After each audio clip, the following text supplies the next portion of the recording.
Well, hey guys, this is HK7335, and I am here to help you make epic Mandalorian cosplay with ease. Today, we're going to do a special live stream for the Prop Mastery membership, and it's going to be all about concepting your character. We're going to put the emphasis on Mandalorians, although this information can easily be applied to any other type of character that you want to make. Although, to be honest, there's not a lot of other franchises that have as much variation in what you can do character-wise as you can do with Mandalorians. Now, obviously, if you're working in the Star Wars genre, you could be, anything you want in the Star Wars galaxy. You can even create your own.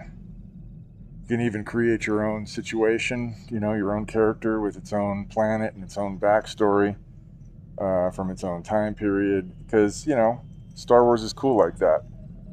But generally, like if you were going to do, a Marvel character, something in the Marvel universe, you're going to do something that's out of the comic books, and you're not going to have quite as much leeway. There's probably room for some variations in the designs, but overall, you're going to have to stick to a fairly rigid set of parameters. But that's okay.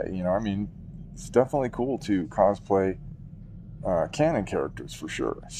But today we're going to focus on Mandalorians. So the main idea here is if you've never done this before, how do you know what you want to make?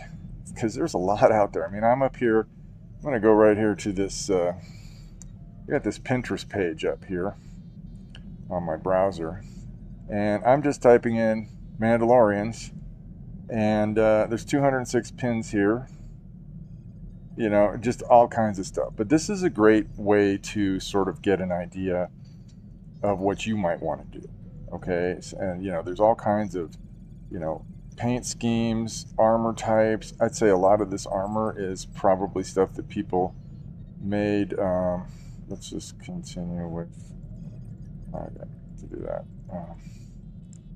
So anyway, yeah, we're not going to get into all that. I'm not logged in right now. I'm just looking at stuff. But basically, yeah, get yourself a Pinterest account. It's free.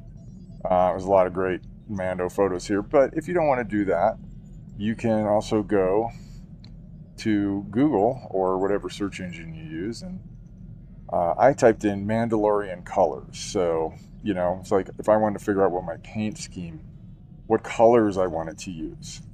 So there's a lot of information on how Mandalorians do color. Some of the color schemes have meaning, but they don't, you don't necessarily have to conform to that. It's also been said that some Mandalorians just paint their armor according to how they want to do it. So hey Tom, how you doing? Thank you for the feedback on the sound. I appreciate that very much. Good morning, or actually it's good evening over there. And Sven, how are you doing? Good to see you. Good to see you. Glad you're back from Egypt now. Yes. I gathered that from the post that you put on the membership site.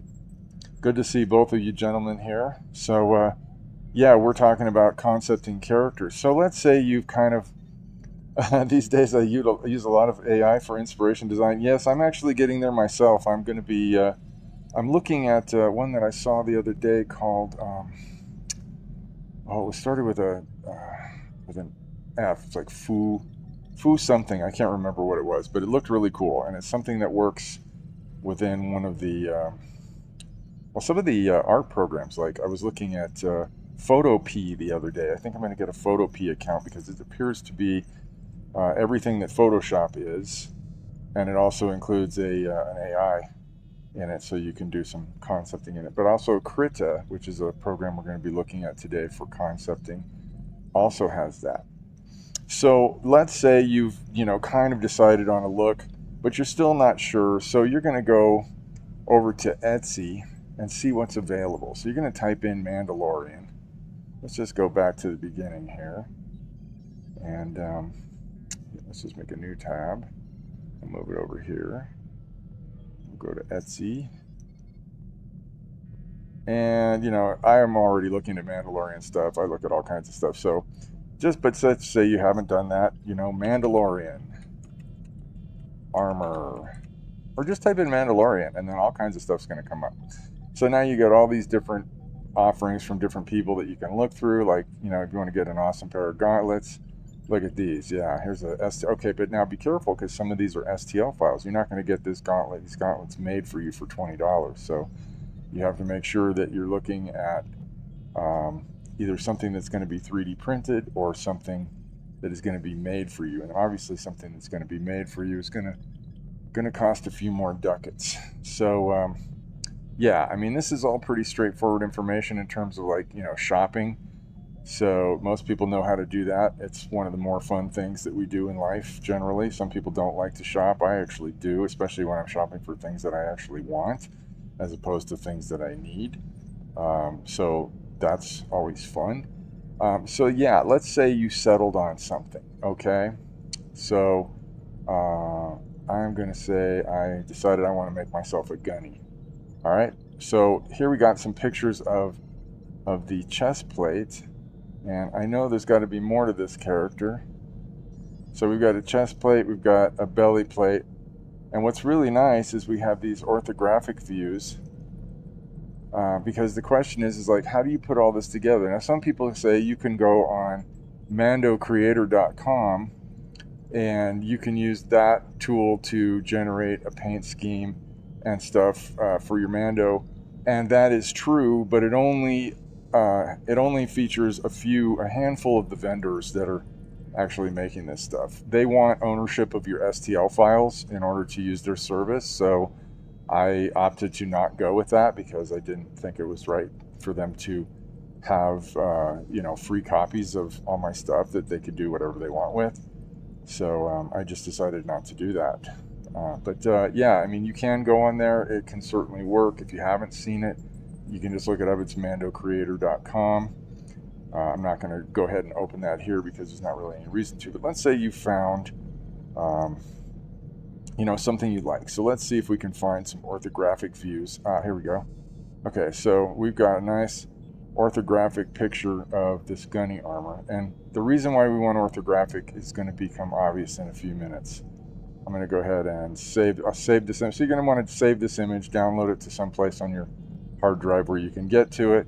I should probably go ahead and do that right now. And let's see. Let's go into, there we go. Let's go into here and we'll just save that. And then, yeah, we'll just leave that one. We'll just do one for now. Maybe we'll get a few more.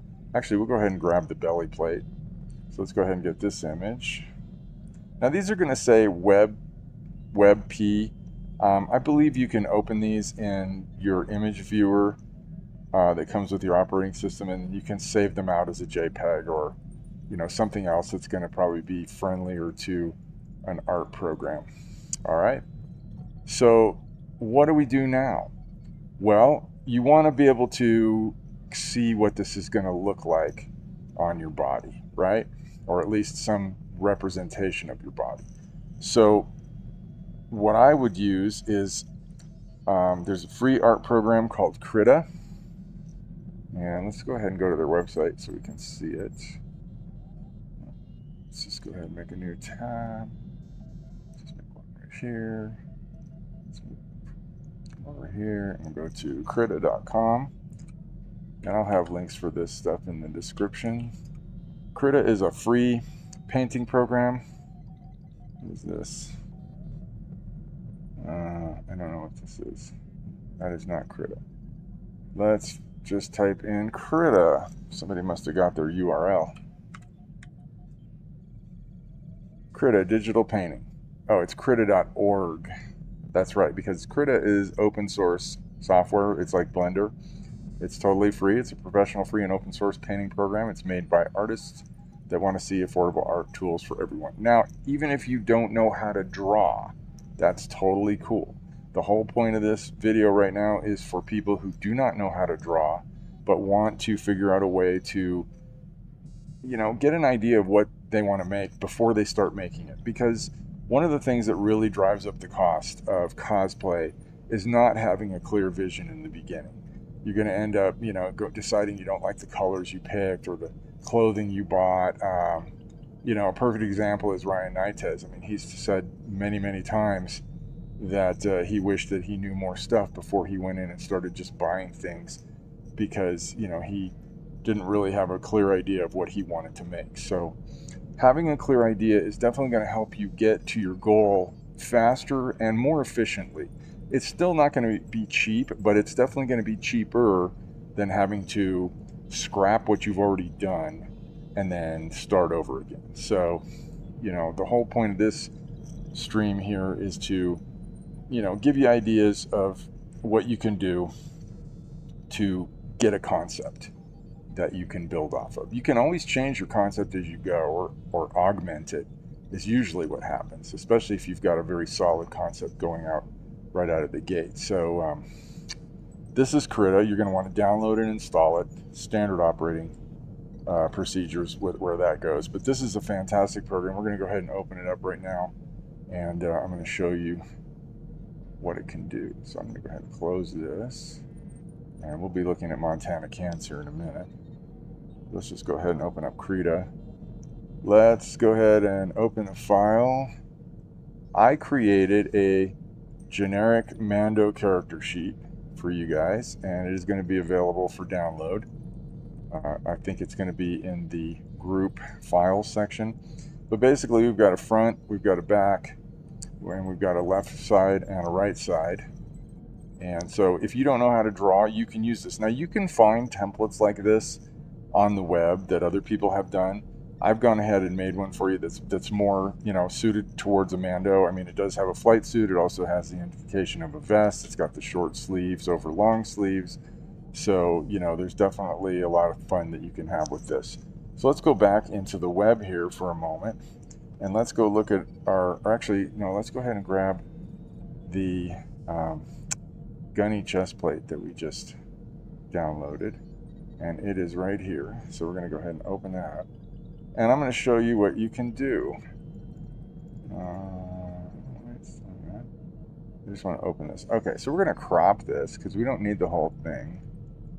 So we'll use the cropping tool. If you've never used an art program or a drawing program before, and I would honestly be surprised if there's people that haven't done any kind of image editing or processing by now. I mean, this stuff's been out for so long, and even if you just want to take your digital photos off your camera and make them look better, you're still going to have to use an image software. Okay, a lot of people use Photoshop or Adobe Lightroom, or some of these things that come with cameras. There's a bunch of ways to process images online, but if you want to be able to add to the images in an artistic way, or just create images from scratch, then this is what a program like Krita is really good for. It has a lot of the same tools that an image editing software has, because you're making images, so it has levels and cropping and all that kind of stuff. So most people are pretty familiar with the cropping tool. We're going to actually just go ahead and do a selection here. So we're going to select around the chest plate. Okay. So what I'm going to show you is how you can use images over a flat orthographic character sheet. So we're going to hit Control C. We're going to copy that. So we just go up here to Edit, Copy. That's going to copy our selection. And then we can go into here, and we can go to Edit, Paste, and that's going to paste this in here. So you're like, okay, well, it's got all this white around it, and it's really big. So let's see what we can do about that. There's all kinds of selection tools in imaging software and also in art software. So what we want to do is we want to see if we can select all this white here and get rid of it. So if you hover over the tools, there will usually be a pop-up. So here's a freehand selection tool, and here is a contiguous selection tool. So this is going to look similar color selection tool. Okay, so this is the one we want. So what this one does is it's going to, let's look at all of these. Okay, so here's a freehand one. So if you get the freehand one, you're just going to basically draw around this. you know, with your mouse. And I'm going to make a note right now that I am left-handed, but I am using my mouse with my right hand, and I am having no problem doing this. So if you can write your name, you can draw a line, or draw a line around something. Now, this is not how we're going to do this, but I just wanted you to see it. So what we would do now is we would go up here to select, and then we would invert the selection. And then if you hit delete, it gets rid of all the white stuff. So we're going to undo that, and we're going to just deselect. So we're going to go to deselect. And if you notice, when you hit the drop down, it shows the hotkeys for all the operations. So as you get more familiar with the program, you can start using hotkeys instead of going up into the menu bar here and doing it this way. It's much faster if you can use hotkeys. So we're going to look at what this one does. This is the contiguous selection tool. So if I just click on here, it has selected this area in here. All right, so that's cool. That's actually very helpful. If you look over here on the tool panel, there's a tool panel over here on the right. If you do get this program, give yourself 10 minutes to kind of familiarize yourself with its layout. There is a lot of information here, and it can be a little daunting at first, but it's actually very simple to use. And there are numerous tutorials for Krita online that you can check out. Highly recommend this program. It's totally free. It's amazing. And you can do a ton of stuff with it, including designing things for your armor, like stencils and coming up with cool, markings or sigils that are all your own, that you can either draw freehand or that you can build from other images. So if we go over here to the tool section, you can see we've got selection, we've got replacement, we've got intersect, we've got add, which is what it's currently selected to. So if I hit click here, it's going to add that in, and that's very close to what we want right there. It looks like it's missed a few areas on the edges, and there's ways to address that, which you can learn about as we go, but I'm going to go ahead and deselect all that, and we're going to see what the last one does. So the last one is the similar color selection tool. So if we go in here and we select right there, you can see that it is giving us a very nice crisp outline around this object. So and now I don't have to invert the selection because it's selected what I've wanted to get rid of, and if I just hit delete, now we can get rid of it. So I'm going to go up here and deselect, and then we're going to select our piece here, and we're going to go to this transform tool. Okay, so this is basically where you scale something, and you can see when you click on it, you get these handles. That's what they are. So this one drags it this way, this one drags it this way, and what we want to do is we want to, I know there's a key for constraining this. Okay, yeah, if you hit shift and drag, it will shrink it down. So now we can take this and we can put this right here. That's obviously too big, so let's shrink it down some more. Oh yeah, shift, right? Yes, okay. It's more like that. Okay, cool. That's getting closer. We're still a little too big. Oops, don't want that. Let's see if I can undo that. That should be good right there. Okay, that looks cool. Okay, so we can just lay that right on there like that. And now we've got a chest plate. We also have, we want to get some other components. So what we would do is we're going to do kind of the same thing that we did with the chest plate, is we're going to want to go and find all the rest of the parts. Now, what if you wanted to use, I don't know why you'd want to use a different belly plate, because the belly plate's made to go with this. We're going to open it, we're going to select it, bring it in, and it's going to come in. If you see up here, we've got these tabs.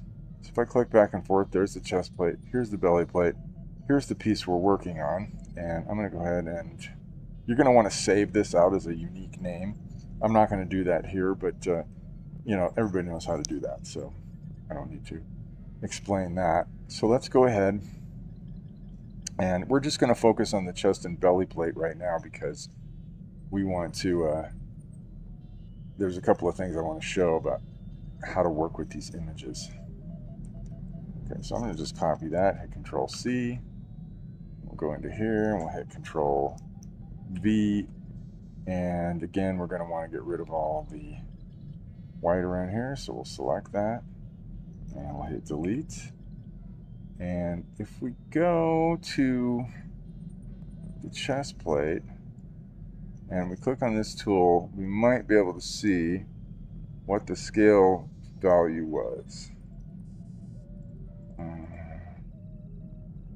Could be at 100%. Oh, yeah, okay, so it reset itself to 100%. All right, so we're just going to have to eyeball this, which is fine. Oh, whoops. Let's go back to this. Let's go back to our layers panel. Here we go. Let's click on this right here, which is what we just brought in. And we're going to scale. Okay, we've got to deselect. And then we're going to go ahead and scale this. All right, and we're going to hold down Shift so we can constrain and keep the scale uniform. And I know there's a way that you can kind of get this to where it's, that looks good right there. I'm going to go ahead and put this underneath. Here's what's great about this too, is that you get these layers here, okay? This is why you want to use an image program. You could print this whole thing out and you could print out pictures. The trick is getting them to be the right size if you wanted to just put them on top of the thing you printed out. The other way you could do it is to print this out and then just sort of try to figure out how to draw these, you know, freehand, and then you could kind of get something going there. But the nice thing about using the imaging program and the art program like Krita is that you can mess things up and you don't have to start all over again like you would with a drawing program. So I'm going to zoom in here. There's a zoom tool right here, and I think all you got to do is just sort of drag around it and it zooms into what you want. So let's go back into this, because I think we need to bring this down just a little bit more. So we're going to hold Shift, bring it down. I think that's looking pretty good right there. We're going to just go like that. Okay, so now the big problem here is that these things are orange, right? That's not going to work for us. So there's a couple of things that we could do. The first thing is we can just take this and we can desaturate it. All right, so what that means is we can pull all the color out of it and just make it grayscale. That's going to be a lot easier for us to put color over it. And then we might want to brighten it up a little bit. So let's try. So if we're going up here to filter and we go to adjust, we can go to levels, right? And oh, what is that? Automatic? Where's my levels?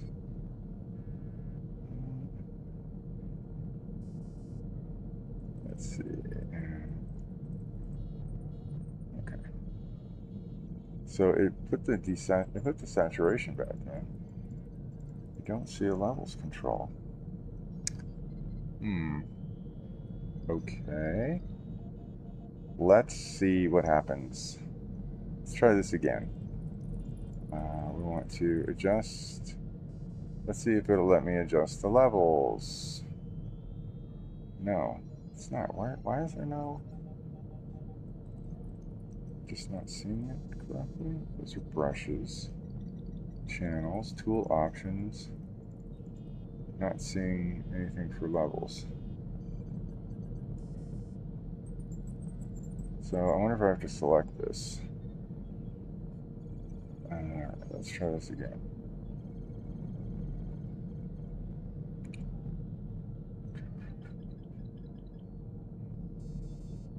Let's try HSV adjustment. See. Oh, okay. I figured out what's going on here. Guys, it is giving me a panel. It's throwing it on my third monitor for some reason, though, which is my drawing tablet. So I'm going to see if I can grab it and bring it over so we can actually use it. There it is. Okay. So this is what you should see. I was like, where is it? All right. My bad. All right. Here, this is good because you can control saturation. You can also control hue, and you can control lightness, which can also be seen as brightness. So we're going to totally desaturate this thing. So, and you just use these little sliders here. And then we're going to boost the brightness. So that brings it back up. And what's cool is you can still see the lines, but you'll be able to paint over this and get an idea. What I like about this color here is this kind of almost looks metallic. It's kind of in the same color temperature as a metal, so that works.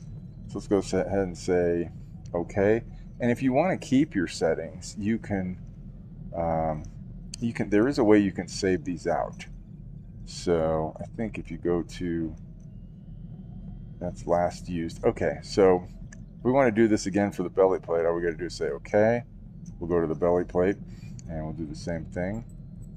Filter, and you can also do that up here. You can go apply filter again, and now we just got the belly plate. If we want to show a separation between the chest plate and the belly plate, we can add some effects to, I believe, add an effect.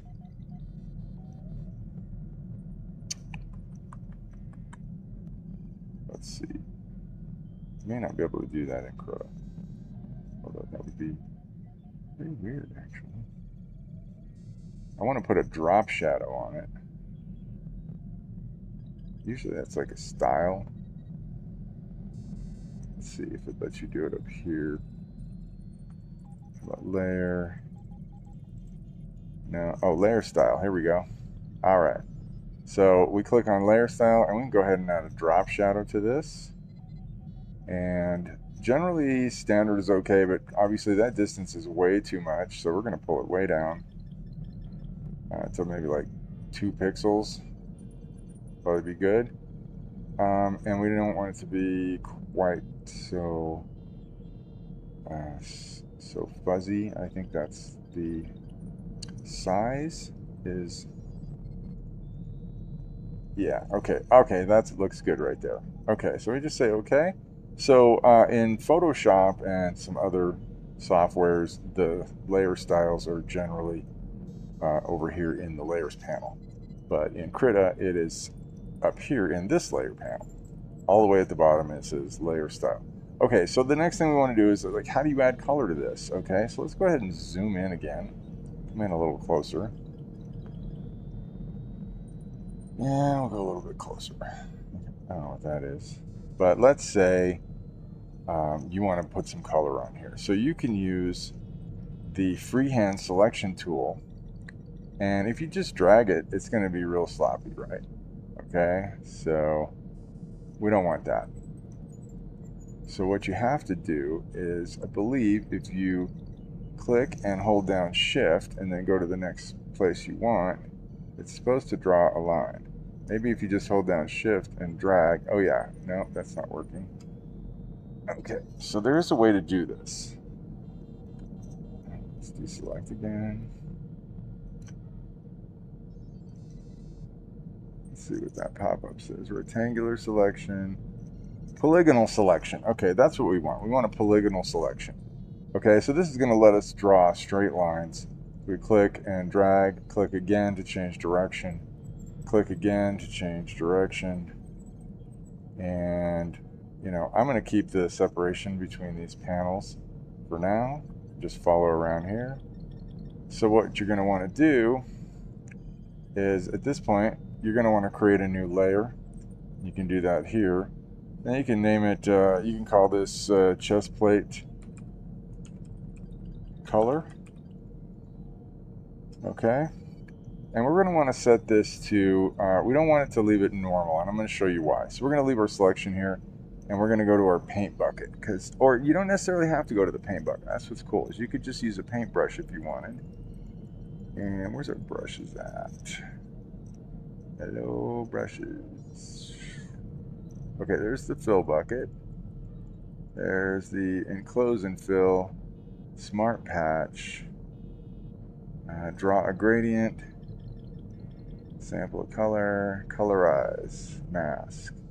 These are brushes, freehand brush tool. Okay, so let's do this. And because we have a selection border, we're not going to be able to paint anywhere else but inside of here. So let's pick a color. So up here you have some colors. And, oh, that's a pattern. Okay, we don't want that. We want, what's cool though is you can paint a pattern. Okay, so here's your color. So right now it's set to gray. Let's say I want to make this red, okay? For whatever reason, I just want to make these things red. So I can just go in here and start painting, and you can see it stays in the lines. And now if I wanted to add some paint chips to that to kind of get an idea, so this is what's great is you can concept out your colors, your patterns, any kind of sigils you might want to put on here. You can figure out your weathering, how much damage you want to have. I mean, let's say you want to do a really good blaster burn somewhere, so you can paint that in. You can, just use these tools here to kind of, paint this stuff in. And the more you learn about this, the more you realize how many cool things you can do. So back to the painting though, as you can see, this is very harsh, and it really covers up. Like, we don't see this variation in shading now. Okay, that's gone. So, and that's because we have what is called a transfer mode, or a blending mode, set to normal. All right, so that's basically like you just, are using a completely solid image. But there's a number of different settings here, and in Krita there's a lot of them. But the basic ones are addition, hard mix, multiply, normal, and overlay. So I'm going to show you what all of these does. Additions adds to what's underneath it, so it's going to be brighter. Okay, and now it looks like it's pink. All right, hard mix will kind of mix things together, but it's still sort of, you can't really see anything underneath it. So, and it's fun to play around with these because you can get different effects. We already know what normal looks like. So let's look at overlay. Okay, I really like overlay because you really get a sense of, first of all, we can still see the color, but we can also see these variations in shading back here. So that's really nice, and that's going to be helpful when we want to go through and do some weathering. So let's say we want to do some weathering right now. How would you do that? Well, the easiest way would be to take the eraser tool, which should be somewhere in here. I haven't figured out all of the icons yet, but I know there's an eraser tool. There's always an eraser tool. Edit shapes. Okay, come on, where's the eraser? Oh, okay. So it's a mode on your paintbrush. So if you're in the paintbrush mode, which we are, well, actually we're in selection mode right now, then we can turn on the eraser, and if I click on it, it's going to erase. Now obviously that's way more than I want. So I can go down here to brushes. There's a whole brush palette down here of all kinds of different brushes that you can use. And currently we're on this one here, but they've got all kinds of different brushes, including ones that have texture and different shadings. Like this one's cool. No, that's not cool. Okay. This is a charcoal pencil medium. We're looking for something that's going to give you kind of broken up edges. Okay, this is not necessarily bad. Let's try out dry brushing. We don't need, okay, see how it's got that, all that cool like squiggly stuff right there? So we can just go in there and click, and we should be in eraser mode, and click, and you can see we're starting to get some paint chips. If we clicked right there, that's too much. But see, you can really see how you can start to get a sense of how much you can figure out beforehand. Okay, if you took the time, if you spent, let's say you spent 1 week learning Krita and building a visual of your character, then that's going to save you so much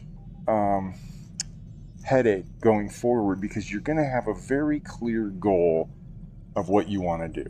So I think this is tremendously helpful. It might look a little daunting right now, but trust me, it's really easy. And I do know how to draw to a certain extent. I'm not a super good drawer, but I can draw to a point where you can understand the concept. But if you don't know how to draw, see, I'm not doing anything fancy, and I'm doing all of this with my right hand. I'm a lefty, all right? And so I'm doing this as if you were doing it, and as somebody who's never drawn before. How would you do this? So this is basically designed to show you that this is completely accessible, and it's a wonderful way to kind of figure out your stuff. So you can go grab pictures off of Etsy stores.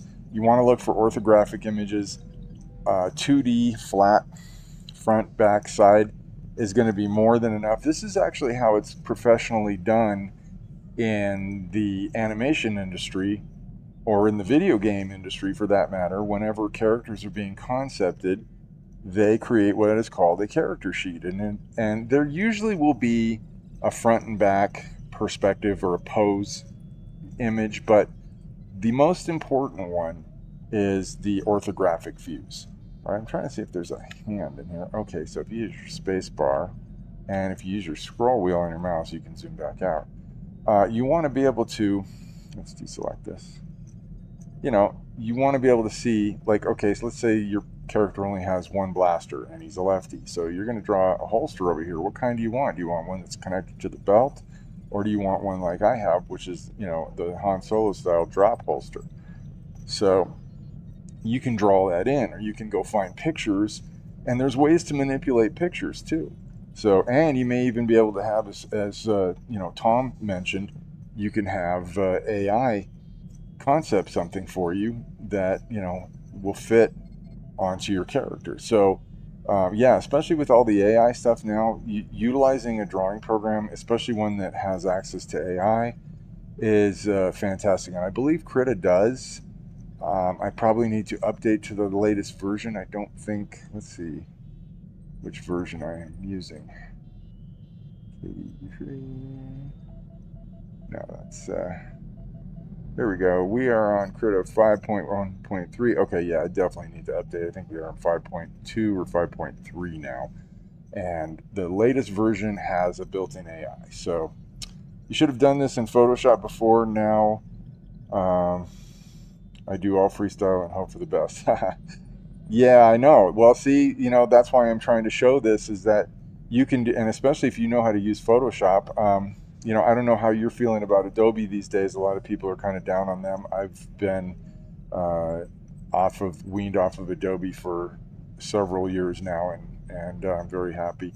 But I just watched a video from a guy who's an artist who only used Photoshop, and he used 3 Adobe programs, and he pulled the plug about 6 months ago, and he's happier than he can be. And he uses Photopea, Krita, and generative AI for art. That he was using Midjourney, and this one replaced Midjourney. Let's see if we can find what it's called. I'd really like to know. Let's see, Midjourney equivalent.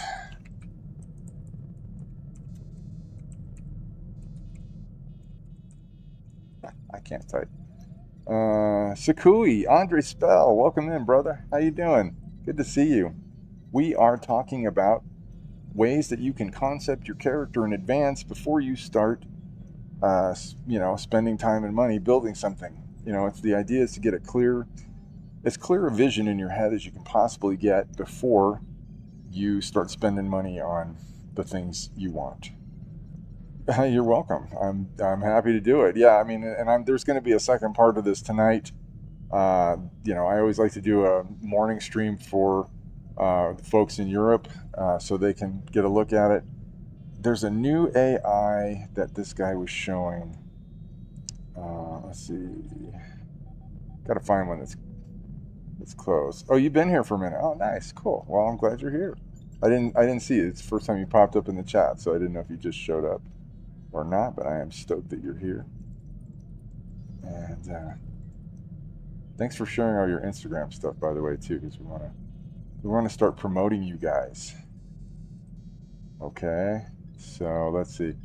Okay, this does not have this new one. Oh no, it's not Photor. It's like Foo something. Let me see if I can just spoof Google and just telling me what it is. Foo AI.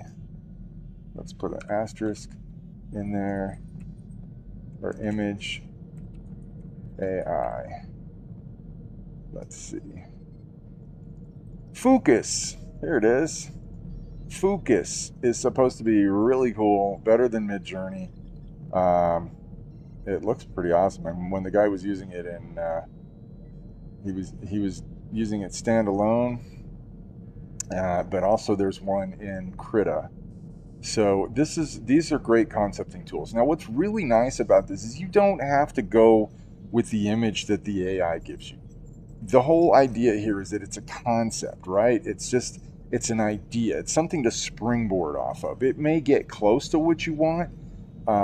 It may totally blow the doors off of you, and you are like, wow, that's awesome. I want to make that.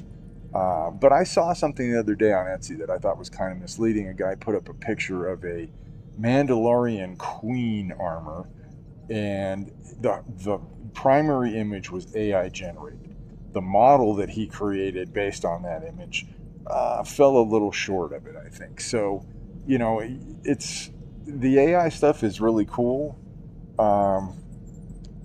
and it's definitely a tool that you should use. I mean, it's out. It's not going away. A lot of people were screaming about it, especially artists. It's like it's going to replace us. No, it's not. It needs to be like like drawing programs. Okay, when those came out, a lot of people were upset with those because it's not traditional artwork. It's using a computer. The computer's helping you. So what? It's great. I mean, it's a fantastic tool. It allows more people who don't necessarily have an artistic background or the training or skills to do high level, physical art using paints and brushes and why can't I think of the canvas? Yes, that's what I was looking for. Canvas and all that stuff. It gives people who don't have that kind of training or even just don't even know how to draw the opportunity to be able to create art. And now you've got AI where you can type in a prompt, and the better you are at prompting, the more likely you're going to end up with something that is exactly what you're looking for. So so this is the AI that I'm going to be looking into. I'm very excited about it. Midjourney was really cool, but and it still is, but this one is supposed to kind of kick its butt, so we'll see. I don't know a lot about AIs yet because I haven't really messed with them. My wife uses AI constantly for all kinds of things that she does, but she uses more of the chat GPT stuff. So she does a lot of copywriting and things of that nature. So,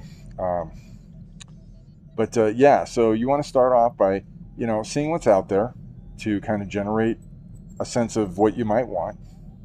Then you're going to want to figure out what you want your Mando to look like.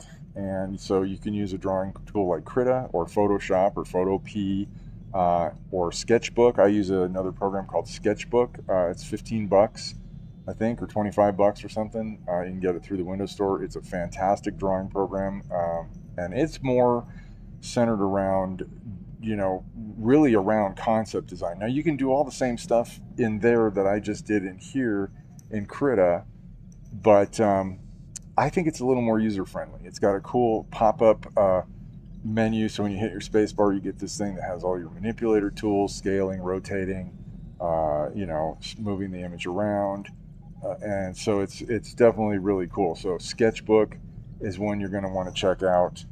In fact, let me pull that up. I'm going to go ahead and bring up Sketchbook so we can see what that looks like. And it's a really cool program.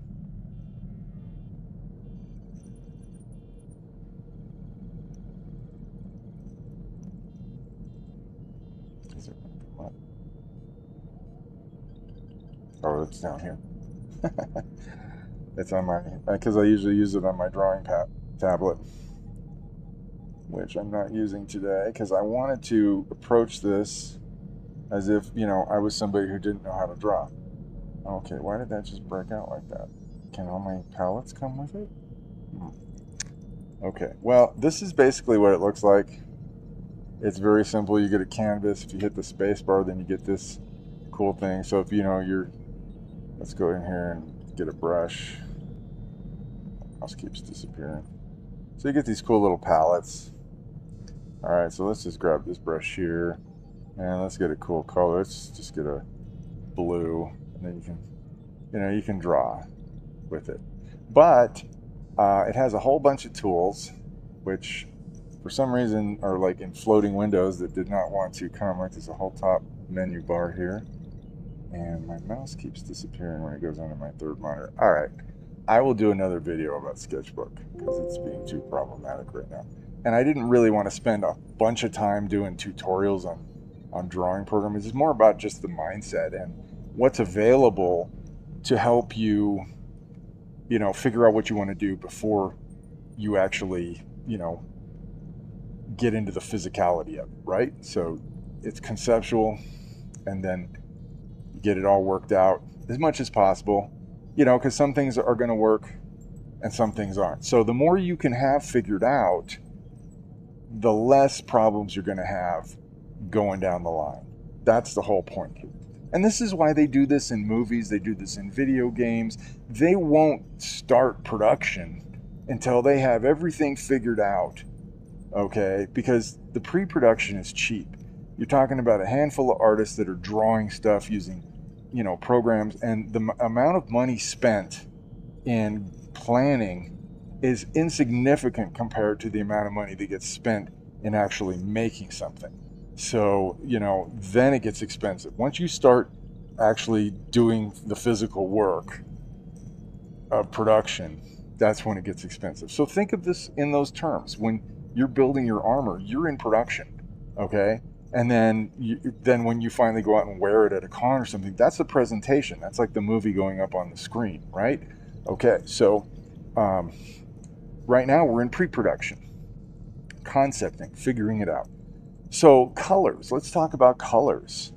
All right, there's all kinds of concepts with Mandalorians about colors. Obviously, you can get plenty of ideas here.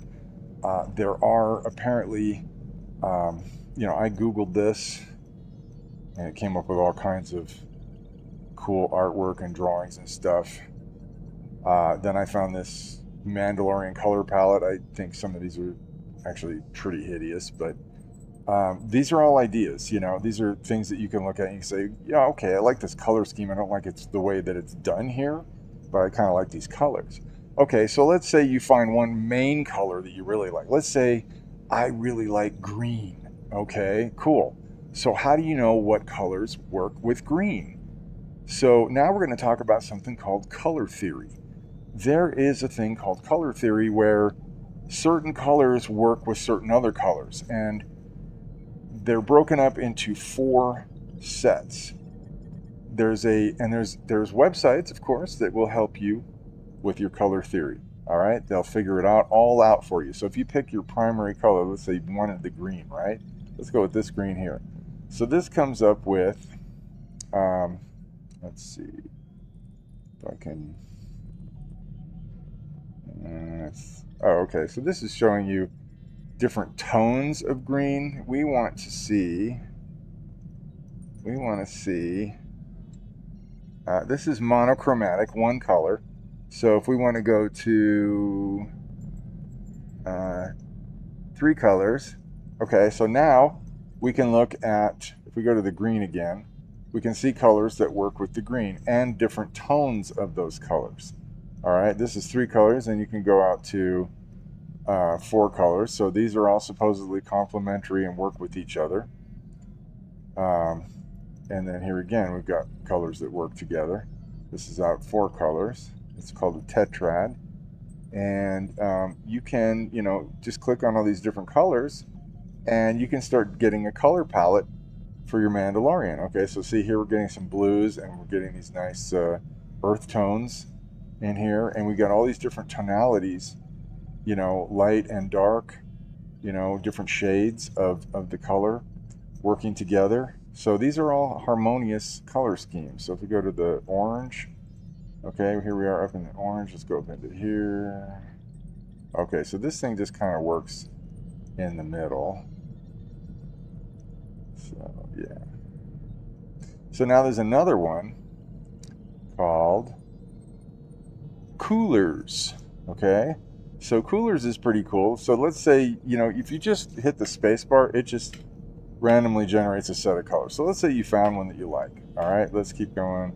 Let's say you really like this blue here. Okay, so you can go ahead and lock that, and now it'll bring up other options that work with that color.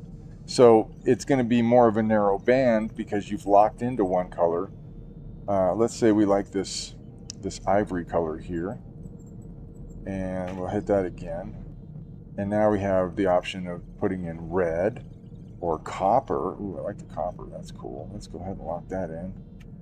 And now we've got these colors, which are Interesting, but if we don't like those, we can hit it again.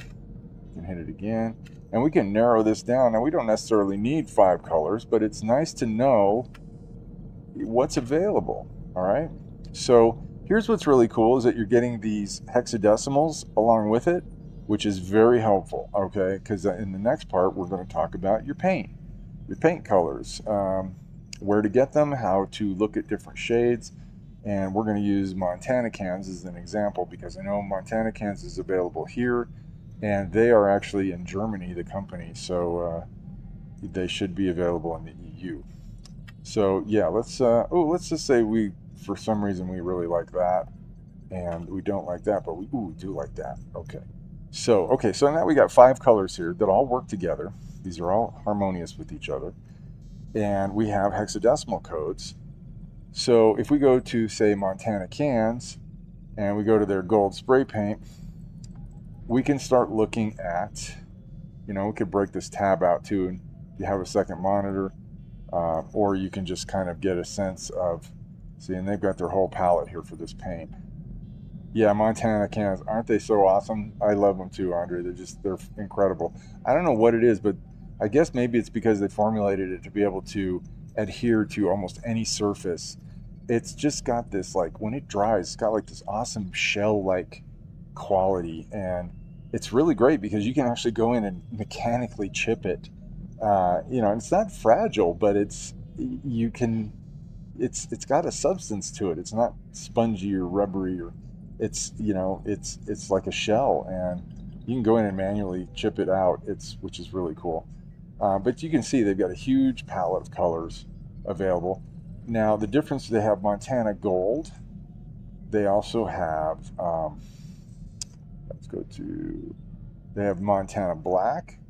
Now the big difference between Montana Black and Montana Gold is the pressure at which the paint comes out, and I think most of that is due to the cap.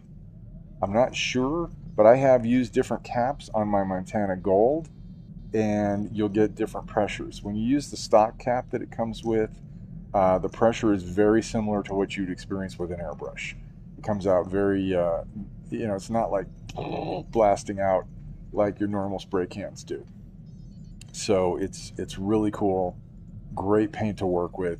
The colors are just stunning, and pretty much what you see is what you get. And they do have metallics. I really want to try to revisit using Montana Chrome as an underlayment. That's actually what's on this helmet, is the Montana Chrome, but when I painted this, I did not have all the tricks down yet for doing metal that I do now. So yeah, so here's what's great is that you can find a paint that you like. You can also use hobby paints like, Humbrol or Tamiya or Testors. Testors has a great line of hobby paints that come not only in, brushable, but also in spray cans, a lot of beautiful colors, and they tend to be lacquer based, so they are, they're a little bit different animal. I like the acrylics better because they just, I don't know, they just seem easier to work with. They dry fast. They're very compatible with other paints. Lacquer may not be. So generally, if you're working with lacquer, you want to start with lacquer from the beginning and end with lacquer. So anyway, they've got all kinds of different stuff. They've got, let's look at their metal paints. Okay, they've got all these different effects. Really cool stuff here. So you're going to want to spend some time. If you've never looked at Montana cans before, go check them out. Montana-cans.com. You will be very happy that you discovered them. All right, so let's see here. What else do we need to talk about? We've talked about AI. We've talked about concepting. We've talked about figuring out your colors. That might be it for now. Do you guys have any questions? Do you also use matte paint? Is it more difficult or easy than glossy? Okay, so Montana kind of comes out. It comes out more like not matte, but not glossy. It's kind of in between.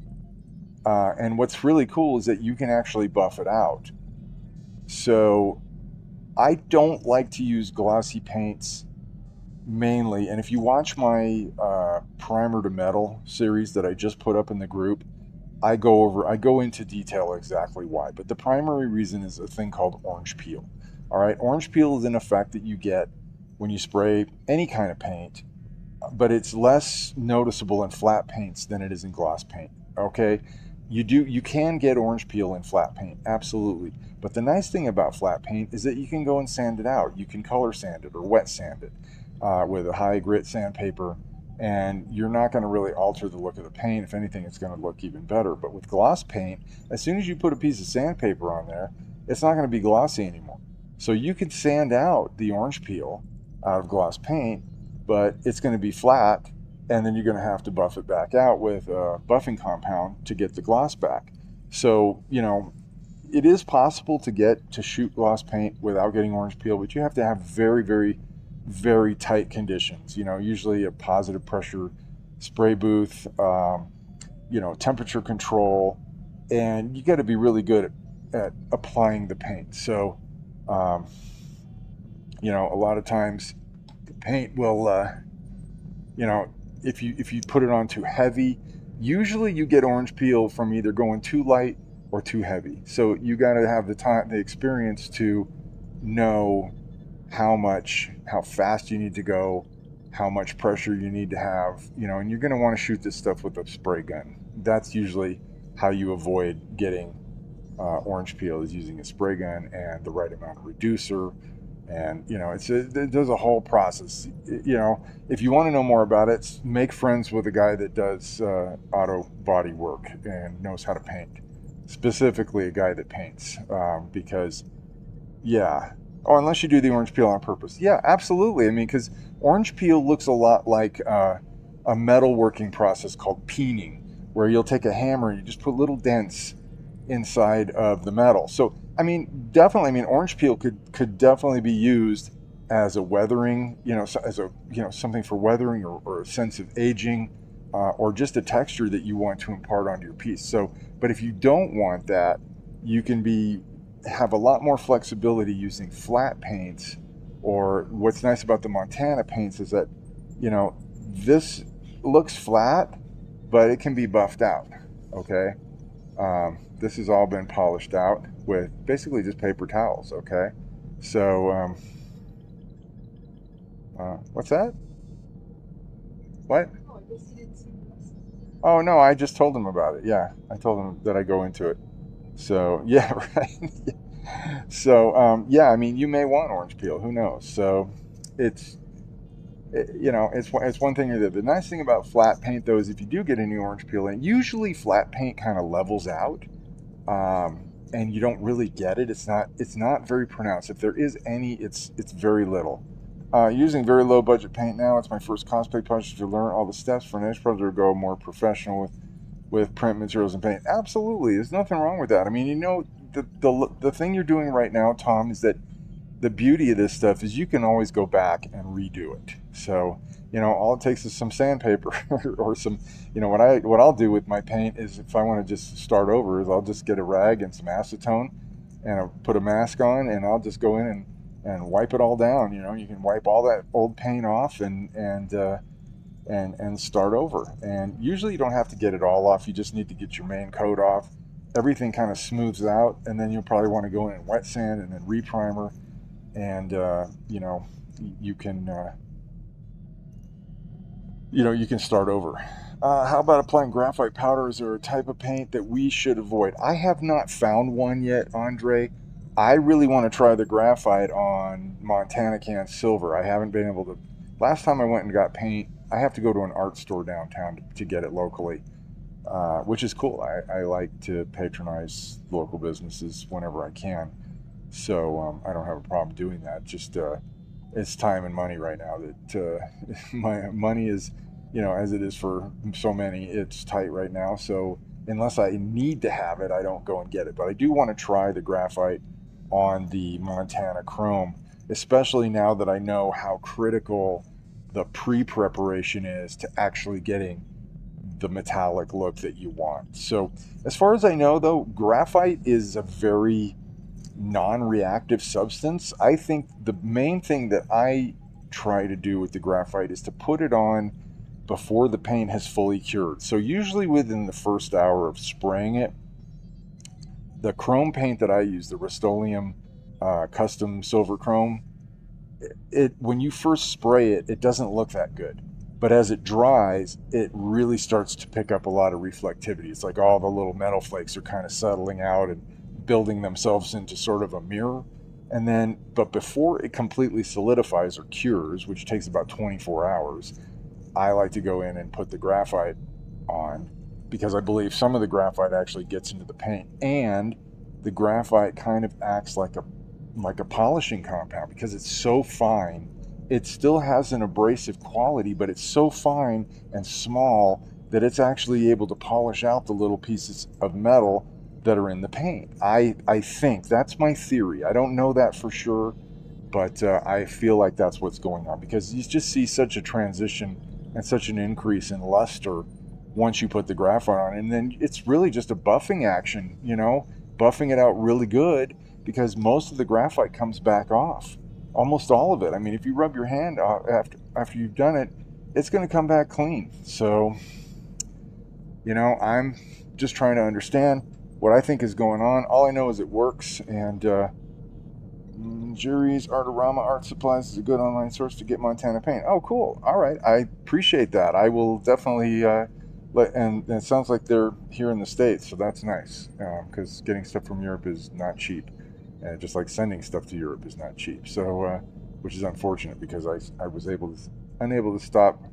I had to stop sending, you know, makes to Europe because it just got way too expensive, and the EU wanted basically to know everything, every single thing about you when you send something. So it's a little crazy. But anyway, Jerry's Artorama. Okay, cool. Let's pull that up actually. Let's go ahead and have a look at Jerry's Artorama. As long as we're here. Right? Jerry's Artorama. And there it is. Oh, sweet. This is awesome. I love finding new art dealers. Sweet. Okay, cool. Oh man, he's got everything. Fantastic. Oh, this is awesome. Thank you, Andre. This is a great find. I appreciate that very much. Thank you. I'm definitely going to spend some time on this site. Sweet.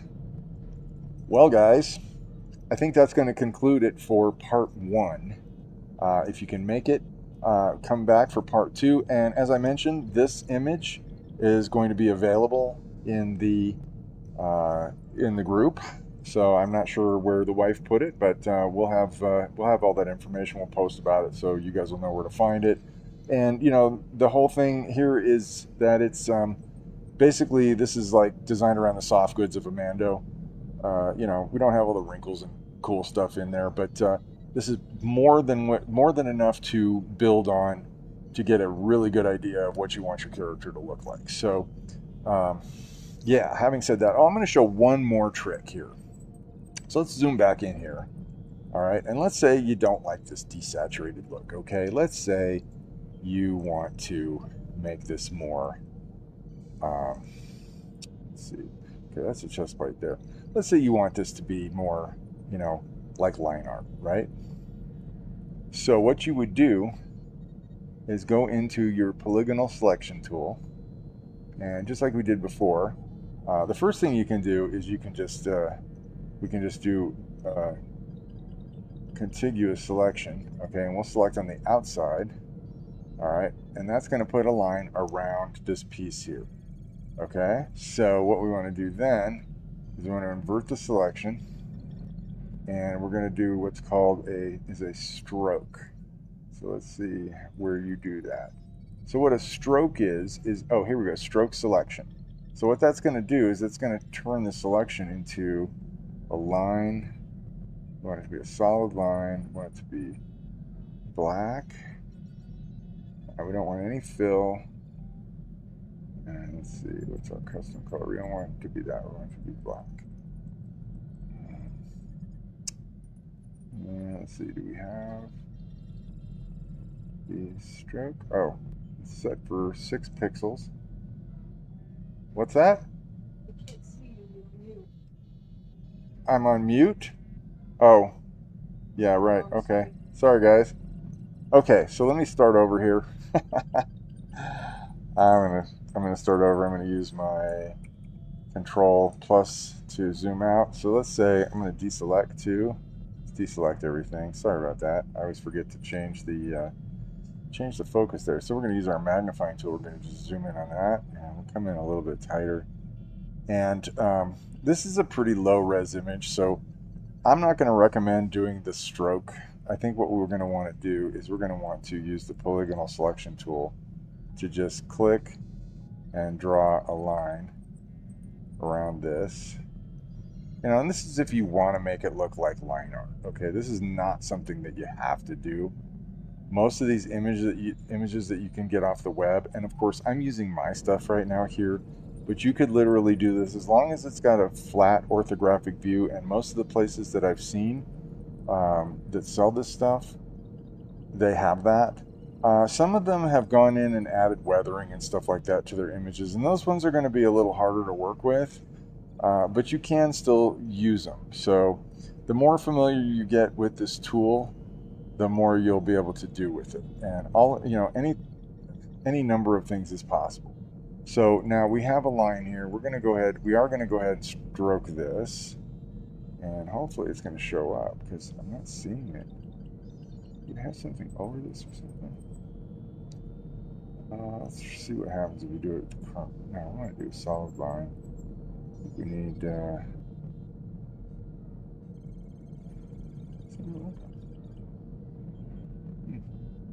okay. Okay, so it did put something around it, but what's that? Chest plate. Oh, oh, okay. I see. That's my paint. All right. So yeah, let's look at the stroke again and see why we're not seeing anything. Oh, you know why? I think the reason why is that I think I put the stroke on the other layer. So let's do it here. Let's try it again. I'm still not seeing anything. Well, let's just say okay. Okay, why is it coming through like that? That should not look like that. All right, it's acting like it's overlaying, but I'm not sure why it's not doing it. Okay, so what is supposed to happen here is, let's undo that. Undo draw polyline. Okay, let's undo the stroke. Let's see it. Let's just deselect. So yeah, I wanted to show how you could, oh, I have an idea. There is a line tool right here, and we don't want it to be on that brush. We want it to be just on a regular brush. So something very simple, something sharp. And we're going to say we want the line to be very small. Let's see, how big is that? And we want it to be, because we want it to look like line art, we're going to make it black. Okay? Like, and then we're going to just, I think you can click and drag. Okay, so I think if you click in one spot, this is how it works in Photoshop. Nope, that doesn't work. Okay, so this is drawing a line, and because this image is so low res, it's when you're doing any angles, they're going to be aliased, or anti-aliased, I should say. So they're going to be smoothed out. But this is a way that you can kind of get in if you want to do this. I don't think this is really necessary, but you may want to put this up on your wall next to your mannequin that has your cosplay on it at some point in the future. So, there's always a utility to these things. You just got to figure out what it is. But see, you can just put a black line around this stuff and make it look more like line art. So we're using the line tool. The stroke tool works. I just don't know why it's not working the way I think it should work. So I have to explore that and learn a little bit more about Krita. But yeah, I mean, there's an example of what you can do. You can just go in with the line tool here, just select all these different panels. Well, not select, but draw around them. Like so. And again, I am using my right hand and I am using a mouse. I'm not using a art tablet or stylus or any of that stuff. And I am left-handed. So if I can do this with my right hand, you guys can do this too. So, all right. All right, Andre. Sorry, man. Oh, you can't see my screen. Yeah, well, I fixed that. Sorry about that, man. But anyway, yes. So I did want to show that real quick. That's a way you can kind of get more of a line art look. Obviously, you're going to want to use a higher resolution image. So when I come back tonight, I'll show you how to make this image a little more high resolution. And I may even give you the individual characters themselves so you can kind of build your own at whatever size that you want to make it. So that's what we're going to do tonight. And anyway, I'm going to go ahead and sign off for now, guys. But I very much appreciate you being here. And I hope you learned something. And we will talk about this some more in depth this evening when I do my evening live stream. So anyway, until then, thank you again so much for being here. And until next time, this is HK7335 signing off.